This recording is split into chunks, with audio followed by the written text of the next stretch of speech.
Hi there, welcome to Nonsense Whisky. My name's VinPF, and today on the channel we have a Balcones.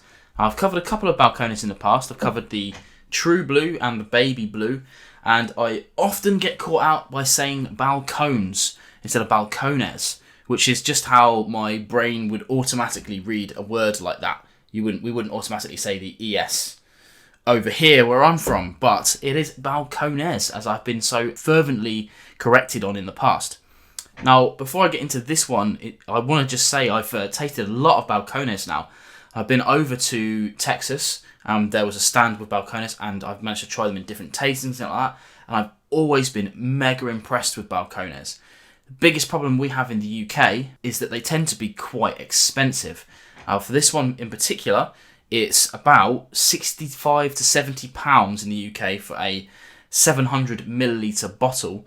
In the US, you can get it for about $40 to $50 minus tax.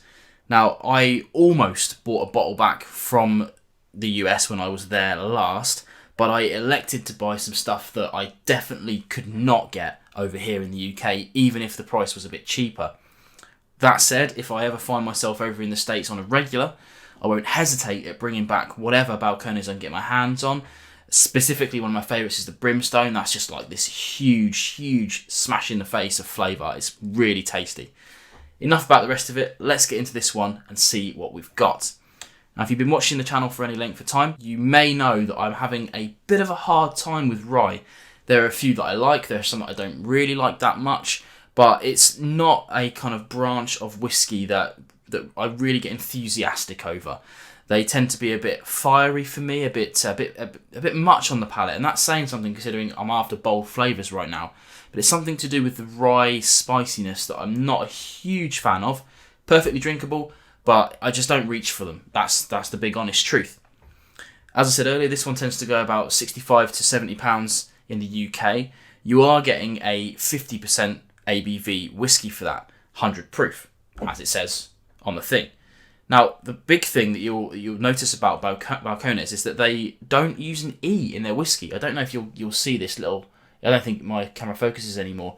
But do your research, go and have a look online, and you'll see that you won't find an E in the whiskies on their packaging. Very interesting idea, that. Not sure why they've done that or why that's come about. Tends to be... If it's American or Irish, it tends to be with an E, but there are a few kind of rogues that are doing things a bit different. So this is a 100% rye. That's a big thing, because sometimes when you see rye whiskey, the rules are flipped as if it was a bourbon, so it has to be at least 51% rye, and then the rest can be whatever you want. That's what you normally get when you have a rye whiskey. In this case, it's 100% rye.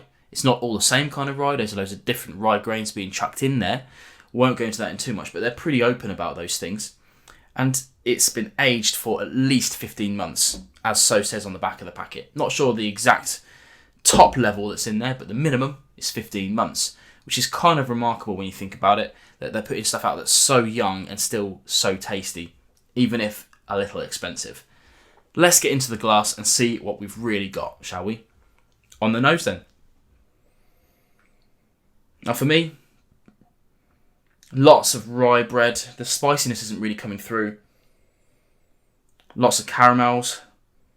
Something I do get a lot on rye stuff is a bit of kind of mentholy flavours coming through. Smells, and it's... Yeah, it's...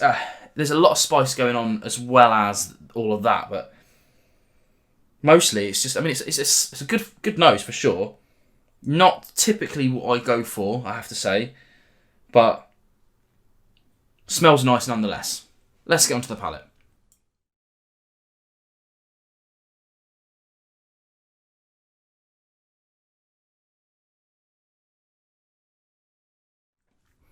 As expected,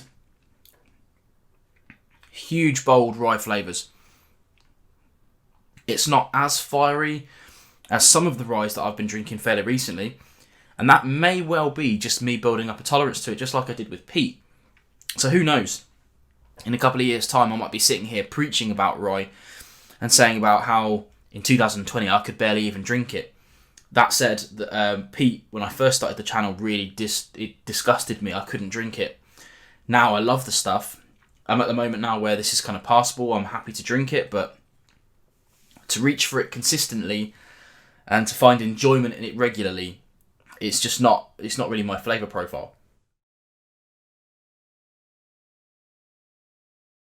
But back to actual tasting notes. Weirdly on this, I get some chocolate notes. I think I might be being led by that because one of the ryes that's included in this is a chocolate rye, and that kind of like association must have some mental effect on me, but it's not, if you're watching in the UK, it's not your kind of typical dairy milk kind of chocolate, that kind of sugary, creamy, silky chocolate.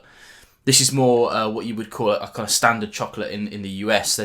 They're normal chocolates like Hershey's and things like that, the stuff that we know about, tends to be a little bit more bitter than what we get in the UK. And it's more like that than the chocolate we're used to getting. So if you're in the States, when I say this tastes like chocolate, it probably tastes like what you think I'm saying.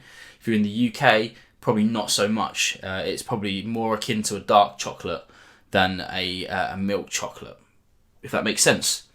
But yeah, lots of oak in this as well. Loads of tannins. The heat in Texas is wildly different from day to night sometimes. Even when I was there in October, we had one day of it about, it was about 100 degrees Fahrenheit. I don't know if I said where I got this either, but my buddy brought me this back. He picked it up while he was in the States. In fact, he's got his own channel. If you're interested in trainers, that's his vibe. Go and check him out. He's called Thai Kicks. I'll put a link up somewhere. And he doesn't do any whiskey stuff. So if you're not into trainers, then I wouldn't even recommend clicking. But if you are, I know there's a few of you out there that are sneakerheads. Go and check him out. He could use the extra subs for sure. But he's making excellent content. And he bought me 2 of these back. This one and another, which is up on the shelf. I've buried it in the back so I don't do 2 on a trot. But yeah, there'll be more Balcones on the way. Let me know what you think of it. It's probably been my least favourite Balcones I've tried so far. But that said, it's still leagues ahead of a lot of other ryes and even other whiskies that I've tried as well. It's bold, it's interesting, it's batch stilled in copper. All things that I love. Personally, I wouldn't buy a big bottle of that, but I would be more than happy to try that again, and I'll be more than happy to drink that. It won't be going in my infinity bottle because it might ruin it, but for me, it's alright, just wouldn't buy it.